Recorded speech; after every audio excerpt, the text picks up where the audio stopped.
podcast where we take you behind the scenes of the making of our first feature documentary, The Green Flash. Co-director Ethan here. As we think back on the first actual film shoot we did, not stills, where we thought we were tackling the entire story of the 7 young dudes who got caught with all that weed, it's funny to think back on our mindset then. Well, let's start at the very, very beginning. Jodi, this is your first documentary. What did you think making a documentary would mean? What was in your mind when you were like, let's do something like this? What is strange to me now is that I realize I hadn't thought about that at all. And I think it was an idea that I thought sounded really fun. And I knew that, like, in reporting, what I liked the most about writing was just being out in the world and with people and spending time with them and going to whatever strange place, to record interviews. So it sounded fun, and it also sounded easy, which what is about so it? Naive. What about it sounded easy? What about the process? It just seemed kind of like, oh, it's just like writing a story, except there are cameras there. And so somebody brings the cameras. That somebody is not me. Somebody else is in charge of the cameras. They deal with that. We get the material. You go back, you put it together, and you have a film. And so I just kind of thought, like, oh. Which is true. Yeah, it is true. It's like a tightly summarized version of what happens. But I just also thought, like, I don't know, I go in underprepared, it feels like, for everything that I'm reporting anyways. And you just, you deal with whatever you get. You listen closely and let the story evolve. And I had no idea I had no idea how long it would take to get the full story out of all of the people we were getting it from. And I also just didn't realize how long it would take us to figure out actually what the story was. And I think I'd never been I'd never dealt with anything that was so enormous in scope. I just did not know. I just thought that help was coming. You thought, surely it can't be us 3 the whole time. Exactly. Well, and when the idea of making the film kind of came to us, it was like, oh, this is such a great story. This is such an obvious story that should be told, and a story that people will like. So what I hear you saying is you sort of had something in the back of your mind that was saying, it was 3 of us that started this, or 4 of us, but people are going to come along and pay us and help us, right? Exactly.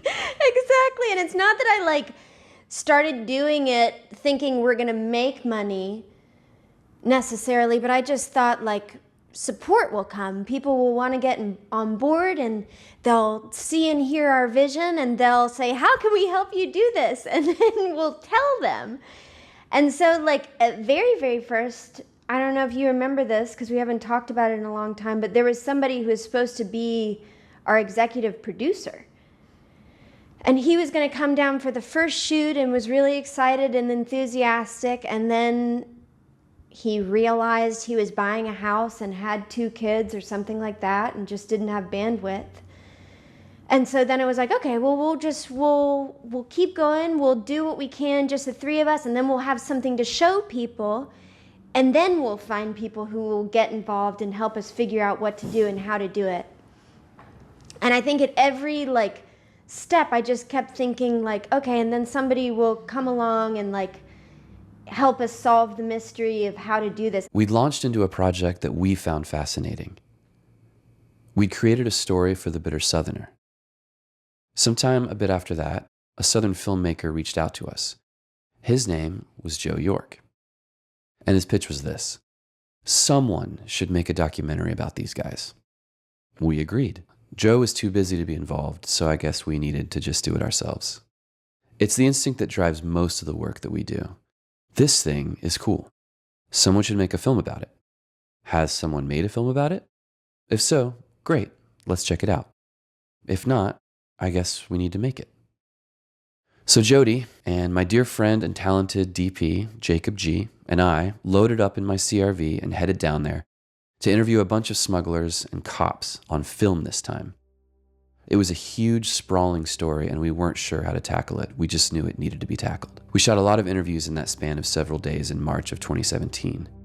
We interviewed Charlie Fuss on camera, several more law enforcement, including a gentleman who requested that he be filmed in silhouette because a Miami cartel was still looking to kill him after he brought them down in the 80s. We did interview one smuggler, not part of the Steenahatchee 7, whom we did not end up including in the final film. Steve was the only one of the Steenahatchee we were able to track down, or who said yes.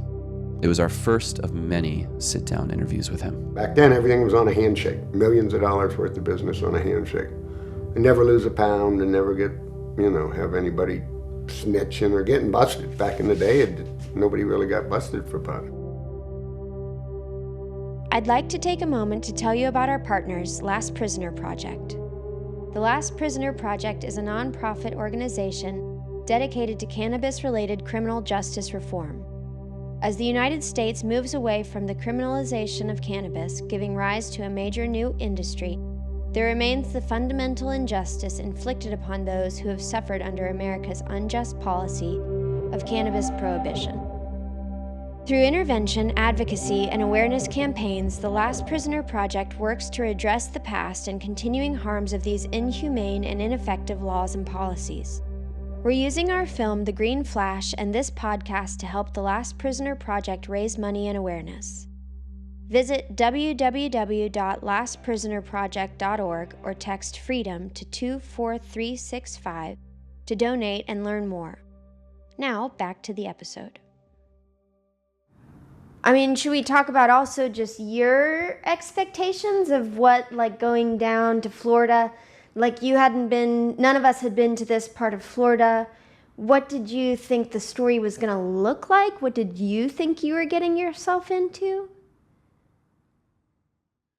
I just knew that I felt overwhelmed by the amount of story and by the amount of reenactments that I felt were going to be needed, and turned out not to be needed. But there's a lot of different ways to tell stories. You can tell it by photographs and image and B-roll. You can do reenactments, and I remember feeling, as we got into it and we were interviewing these guys on camera, it's I don't know what I'm going. These are such great stories, but what are we going to be cutting to while they're telling them? We don't have any money. We don't. And I remember thinking, even when people do have money to do reenactments, they're horrible. And I hate them. And I didn't want to do them, but done right, they could have been cool. And the problem is these adventures that they went on, I would have loved to have seen them reenact perfectly.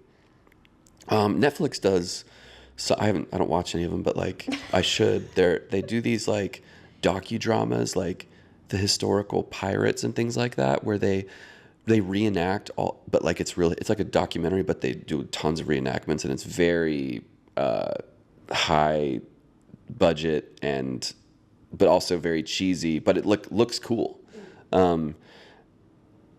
And so there's a way to do it, I guess, but I remember being overwhelmed by the story and wanting to see it visually and knowing that we didn't have the resources to do it the way I had it in my mind. I think our best unrealized idea was that we were gonna use Asher, your brother, as every character, but in a different wig. Probably always the same jorts, no shirt. Because he hadn't retired from acting yet at that point. And then we would just have to cut scene to scene of him unloading everything. Mm-hmm.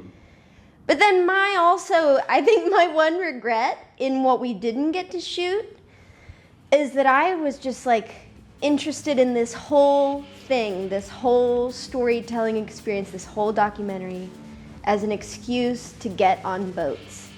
And I think we really could have been on more boats. I think we could have traveled further by boat. Ethan here, just taking a quick second to let you all know about some friends of ours, Look Alive Coffee. Look Alive is a small batch coffee roaster out of St. Pete, Florida. They make fresh, seasonal coffees to fuel whatever you're working on. Whether it's a painting, a playlist, your favorite book, or a podcast based on a film, they're here to keep you energized and inspired. You can find them at lookalivecoffee.com. Now back to the show.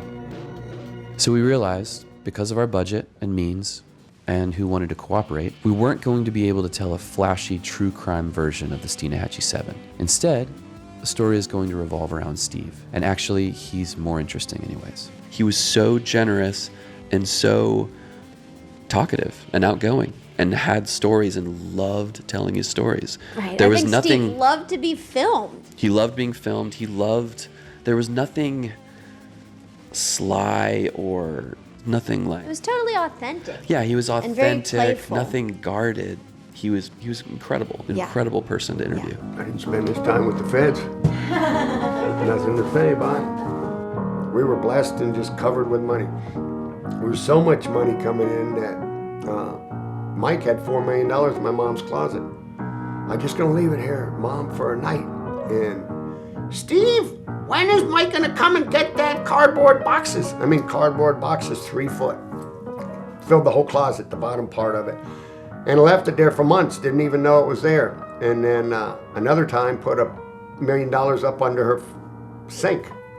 And she wouldn't even lock the door. Back then you didn't lock your doors. Anybody could have just walked in the house at any given time because she worked. The waitress grabbed more than they could even carry. But it was strange where to put the money. You had to, I fiberglassed it and buried it. And then when I bought a house on Sunset Beach, I would fiberglass it and put it in the water. Steve was a treasure trove of insane experiences. I mentioned back in episode 2 that reading his memoir, The Smuggler's Ghost, made me question my choices in life. He started dealing and smuggling around the age of 14, was busted at age 20 in Steenahatchee, spent 6 months in prison out of a 20-year sentence in Gainesville, Florida, because they were teenage millionaires who could afford big-shot Hollywood lawyers. His time in prison by itself is worthy of a film. Smuggling in drugs, girls, gang wars, as his prison mate and lifelong friend Smallcraft said. It was just a pure tea party. When he got out, he continued smuggling. He got busted again offering cocaine to an undercover agent who lived across the street from him and went on the run to Venezuela. While in Venezuela, his best friend and literal partner in crime, Mike Knight, died back in St. Pete under mysterious circumstances. He met a woman there, Jill. They moved to San Diego and had twins, Gigi and Wendy. Meeting Jill and the twins changed the trajectory of the film. I remember it was only our second documentary shoot down there. We were trying to get Steve to reminisce about his legacy on the beach at sunset. It was not going well. Tell us about what your legacy is here. How you want. Well, I want one shark bit, and then the other one was my femur. Legacy? I don't know what it means. What is legacy? That's like your legacy, right? What, your legend or legacy and legend, they sound alike. So what are you asking me? I'm sorry, I'm gonna get serious here in a minute. The magic of documentary. Try as you might, it's unscripted. You cannot physically make someone talk about something if they'd rather talk about something else, like the recent red tide. And as you'll hear me talk about a little later, this project was a huge lesson for me in letting go of control. So we finished what we felt was a disappointing interview. Steve just wasn't cooperating the way we wanted. We asked him where he wanted to be dropped off, and he said, "You can drop me at my daughter Gigi's place and join us for dinner if you want." And we said, "Sure." Gresham talks a bit about that first meeting with Steve's family in episode 3, so if you haven't heard it, pause this and go back. That first meeting with Gigi and her family changed everything. Steve went from being an uncooperative, exhausting, scattered, incoherent older man to Steve, the grandpa. This is my grandson here, Mikey Mike. Say hi. Them guys gonna make you a movie star. This was an entirely different Steve, and his family ruled. They took us in, trusted us, showed us a different side of Steve. To this day, I'm still amazed at how welcoming to us they were. Maybe they could sense the real affection we had for Steve, that we weren't using him, but we were just endlessly curious and broke. Over the next couple years, they proved to be the beating heart of the film, the late-stage twist, the real story.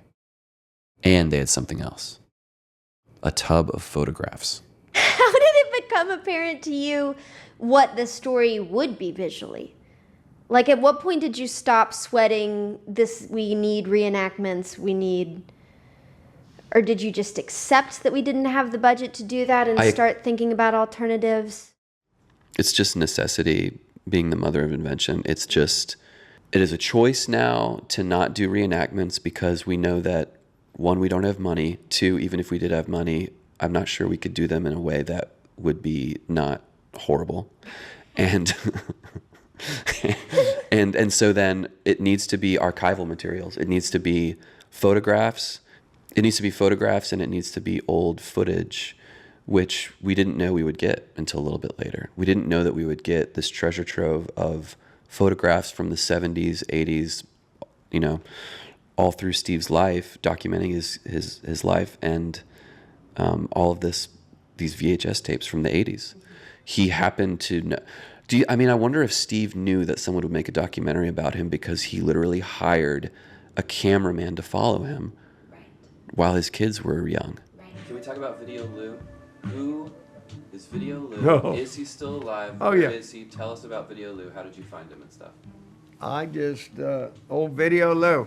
Love you, baby. I was out surfing on the beach and I seen this guy out there with a camera. And I went, hey, what are you doing, taking pictures? And yeah.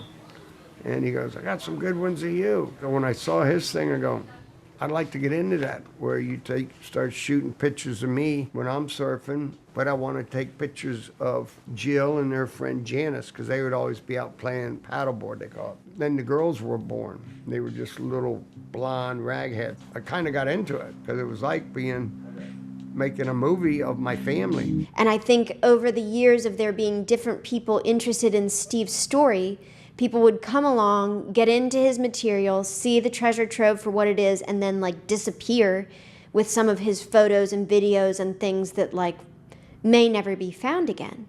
And so they were really hesitant about giving us access to those things before they met us and knew who we were. So Steve was just talking about all of his stuff being MIA. And I think basically his twin daughters had taken control over it to keep any of it from disappearing again. And then once they met us and felt comfortable with us, they were like, also, by the way, you can have access to all of this footage and photos and things he's talking about. Once we had all of those photos, I think it was, okay, well, we have to finish this film, and how do we tell this story? And what do we have? We have these photos. That's all. That was really, it was just necessity. Not only was our film visually influenced by the materials Steve accrued over his life, it was also increasingly an expression of just what it was like to be with Steve. In our case, that was riding around in the van with him. The film features a lot of footage of Steve in the van. We had this tour van, this big blue tour van that we called Big Blue. Big Blue, and it was Gresham's band, Oak House's tour van. And we stopped taking my little CRV, so we started taking the tour van. It was a little bit more reliable, and there was way more room for gear. And so we started taking that when it was available. And we would ride around with Steve, and I remember just not being in despair, but just being like, well, we're riding around with him. I may as well be filming him, but I don't think we're going to use any of this. I remember thinking the whole time with so much that you were filming, I was like, I don't know why Ethan's bothering. This is crazy trash. And the whole film, if I could, for me, my experience was just an exercise in letting go of control, which makes me feel stupid and naive because that's just with any film, much less documentary. You don't have control. Film you envision and the film you shoot and the film you edit are 3 different films. And I knew that in my head, but I still was I would get so frustrated because I wanted everything to be the way I was used to, controlling everything, controlling the lighting. We're going to have our subjects sitting down. It's going to be beautifully lit, and they're going to explain beautifully and on task and on point with perfect brief sound bites exactly what went down, and we'll be able to visually complement that perfectly. And with what we were getting, I could not visualize the film with what we were getting the majority of the time. We would get a good sit-down interview, and then it's like, okay, great. What are we going to cut to? Mm-hmm. Are we going to go to Venezuela? Are we going to go to Colombia? Right. Because I didn't want to use, again, we didn't have the resources for reenactments. And we did think about going to Colombia for a second. No, weren't we teased the idea. And of Jamaica, especially, I feel like we talked about, because that was so central to the first big bust story for Steve about Steenahatchee. But yeah, the executive producer never showed up. The means to do shoots like that never surfaced. And so we didn't. It was a control issue. I was used to being more in control, and with what we were able to get from Steve and the time we had, and not being able to find him a lot of times, there just wasn't that.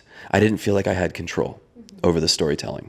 And it had nothing to do with sharing the storytelling like responsibilities with you and Gresham. It was just, I was like, we're not in control of this. We can't find certain people. Certain people won't talk to us. It is hilarious to me when the story finally revealed itself and we realized that, like, oh no, the audience should be us. And we rode around in the van with Steve at his whim, and so will the audience now. Like, that was when it all changed, meeting his family and then realizing that, like, oh no, we're going to tell the story the way with what we have. We figured out what the green flash was as much as anything by identifying what it wasn't. And that came to pass as other film crews appeared to start working on some version of the same story, as many people had attempted to make a film about Steve over the years. Yeah, so there was a moment when I thought I might be taking a step back and y'all would be going on with another producer, director, who approached you and said, hey, I'm also making a film about these guys. And wait, you thought you would be taking a step back out of the project? Yeah.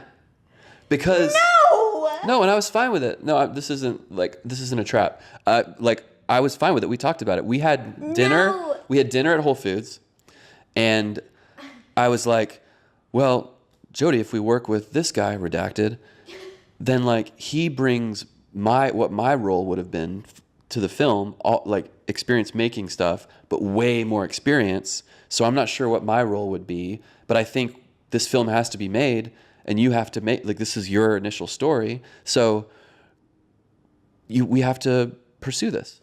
But I always imagined that we would have been co-directing with him.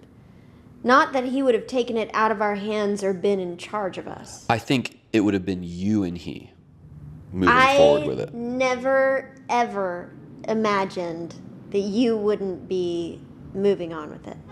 And I wouldn't have even considered doing that.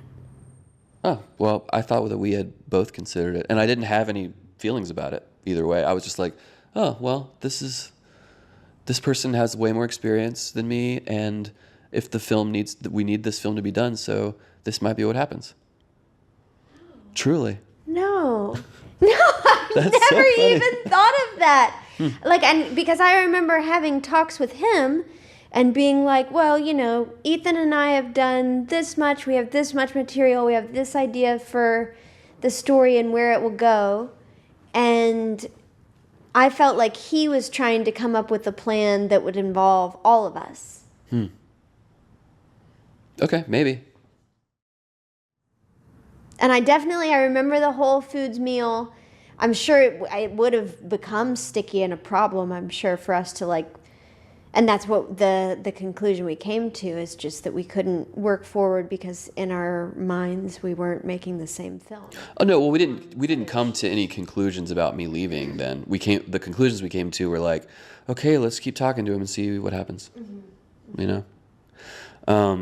But in my mind, I definitely was like, oh, I wonder if this might be the time for me to step aside and let someone with more experience work with them to tell this story, you know? And I'm so glad that didn't happen, because it turns out that we didn't end up working with that person. And we have a lot of affection for them. Yes, yeah. And that was, and the city I in think, Florida that they're named after. that was one of the like hardest moments and hardest conversations I had to have in our whole experience, and that to me felt like one of the most like adult challenging moments, is that I had to call him and say, we've talked about it and we've thought about it, and we feel like we're just interested in making different films, and we want to see the one that we've begun through the three of us. We wish you the best of luck, but we're not going to do this project together. Mm-hmm.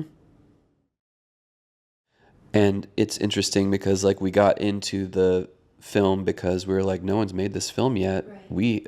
I guess we will, because we need to see it. And then as we got started, we found out that either people had started already, or people basically started showing up out of the woodwork. Mm-hmm. And I'm excited to see what they put together, honestly. And so then that happened with one filmmaker, and then a second crew got in touch. And they also, and this was like a little disturbing, but back to your question of who owns the story, this crew had read this. Well, first someone gifted them a copy of Steve's book. Some friend of theirs had gone to the beach in St. Pete, found a copy of The Smuggler's Ghost, thought it was interesting, handed it off to this filmmaker, saying this would make such an interesting film. Then the filmmaker started doing some research on Steve and found the article that we did for The Bitter Southerner, and then discovered that we were already making this film. And so he got in touch with kind of the same... And that was Terry. Yes. And so he got in touch... Yeah.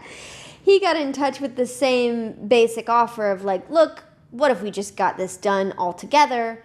But at this point, we were another 2 or 3 years into our process. We were really in post-production. We'd made the first like 30-minute cut that we'd sent off to grants, and, you know, we felt like we knew what we were doing. And we, at that point, I think just felt a little extra distrustful of bringing someone in, because the experience of bringing someone in and then having to let them out had been so uncomfortable. And so we said again, we wish you the very best of luck. We hope you make this film and can't wait to see it, but we're going to be making 2 different films. Exactly right. That's the perfect way to put it. That was the point, is like we were making a completely different film than either of those people were. Our DP Jake had moved away after the first 2 shoots, so now at this point, it was just 3 of us. Making the film that was revealing itself to us and having an absolute blast. Jodi, the most important question we haven't talked about yet is, what was our most favorite thing about making this film, and why is it Hawkers, the restaurant? Why were we really making the Green Flash as an elaborate excuse to drive 8 hours from Atlanta, Georgia to St. Petersburg, Florida, so that we could go at the end of wrapping every night to Hawkers? Please Asian explain Hawkers. Street food. Okay, so the first time we went, I think, was after our first film shoot, when Jake was there, but Gresham wasn't. I know it was the 3 of us, me, you, and Jake. I can't remember whether that was the first or second shoot off the top of my head. Gresham was on the second shoot with Jake. Okay, right? So very first shoot. Me, you, and Jake. We've had a very long day of chasing around Steve and whoever else, and we're like just in the beginning throes of not knowing what we're doing or how to figure out what we're doing. And so we're exhausted, and we go to downtown St. Petersburg, which is the best. And I don't even know like what made us stumble upon this restaurant. Maybe they were the only ones still open or something. Yeah, maybe it was like 9 p.m. or something. We saw the menu and we went to Hawkers, and we each got cocktails, and we fell in love with the Hawkers, and the love never faded. It was our best tradition. It was our most professional choice. And it was totally necessary for the making of the Green Flash that we had somewhere to go and debrief and share like 16 different items. Unnamed And those items, cocktails. things like steak fried rice. Oh my God, the best. What was that The salad you would kimchi. always get? The papaya salad. Oh my God, it's like so it's like a good. Southeast Asian fusion restaurant. It's like kind of a chain, but doesn't feel like it. Yeah, but yeah, they're now in Atlanta, so we Yeah, didn't. there's in we could Atlanta. have I just think there's in waited. Nashville too. Yep. I think it started in South Korea? Maybe in Seoul. But I don't know. But shout out to Hawkers. Our Yeah, you best got us days. through. Our best days looked a little bit like this. We would finish shooting. We would drop Steve off wherever the hell he was staying, and we would say, well, I'm not sure what we have. And then we would go to Hawkers and talk about it. And that's where the story would unveil itself little by little. One round of kimchi fried rice to the next. We would figure out what we were doing, what we'd done that day, and what we were going to do the next. I'm not sure we'll ever get the sand out of these cameras, but let's go to Hawkers. Yeah, exactly. It's irrelevant. Is Hawkers open yet? God. It truly became a highlight of our trips down there, which were 7 trips. I think so. It was basically our office. Yeah. It was our headquarters. It was It's still our headquarters. It was incredible. Korean twice fried wings, Oh my God. shrimp, what else do we have there? What were they? Had some amazing tiki drinks. Yeah, they had like painkillers. I think they had a Mai Tai. It was just the best. It was like a non-negotiable for me when Yeah, we were it's a down given. there. We have to go. Well, yeah, We're it's going like, at least okay, once. nobody here is getting paid, but we are all going to Hawkers every night. Yeah, should we talk about our other favorite restaurant in St. Pete? Trophy Fish. Trophy fish is the real It's deal. incredible. And I don't know if it was open the whole time we were shooting or when it opened or It how we seems discovered new. it. Shout out to Trophy Fish. Yeah, best Our seafood on the dream west coast of restaurant. Florida. Maybe Unbelievable. anywhere. It's like mostly outdoors. There's Yeah. a bar you can go to either side Such of. a great And they hang. have like Little fish nuggets. the fish nuggets that are made out of the fish of the day. They're Oh my so God. delicious. They have stone crab claws in Yes, season. then that's is another so thing worth- Steve taught us about. We went there looking for stone crab claws and we finally got them. They are in fact worth the wait. And so expensive, but so worth it? Question mark. It was. They're incredible. Fish nuggets.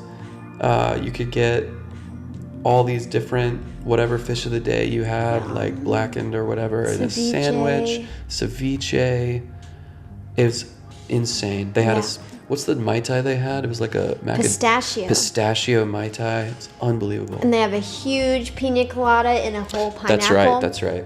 They have a huge Supposed pina colada. to be for 2 people. Yeah, Trophy Fish. Come for the filmmaking, stay for the restaurants. trophy fish. And should we shout out our favorite coffee shop, Bandit, even though they don't have internet, but we understand why. Oh, yeah, we understand why Bandit. you would not be able to remove us if not We for that. had many incredible meetings at Bandit Coffee. It was one of the first things of the day. And then there's Yeah. the taco place across the street that we God, love for yeah, lunch. Casita. We got lucky that we chose a place for our first film that had incredible food and incredible drinks. Well, and just the best little town maybe in America, maybe on Earth. No, it's perfect. Looking for the Green Flash is a podcast written and produced by Ethan Payne. Gresham Cash. and Jodi Cash. It features an original score and sound design by Gresham Cash. We made this podcast to support the premiere of our first feature-length film, The Green Flash. This August, we're taking The Green Flash on tour throughout Florida and Georgia. We'll host screenings and special events at independent theaters from St. Pete Beach to Key West to St. Augustine before we bring it home to Athens and Atlanta. For more updates, follow us on Instagram and TikTok at The Green Flash Documentary, and sign up for our newsletter at www.thegreenflashdocumentary.com. Thank you so much for listening to Looking for the Green Flash. We'll be back with another episode next Monday. We'll see you in the movies.